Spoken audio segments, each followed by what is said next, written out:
Good morning mga ka-farmers.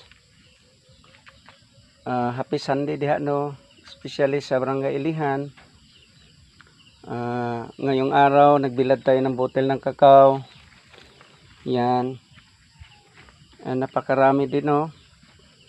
Din may harvest nga kakao. Mga ka-farmers, napakaganda ang variety. Napakalaki na kakao. Kung dangkalin natin mga ka-farmers, ayan, mahigit sang dangaw. Then pagtimbangin siya mga ka-farmers, mahigit sang kilo no ang bunga. Itong variety sa kakao napagaganda, special to mga ka-farmers. Then mayroon tang balanghoy, isang puno.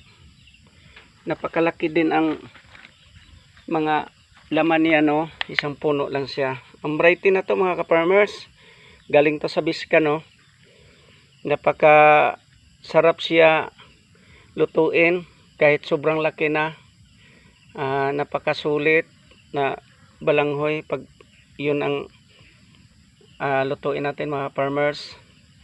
Maraming salamat ug God bless diha tanan, ug maraming salamat po sa nagwatching sa page ko na walang pagsawa. Thank you.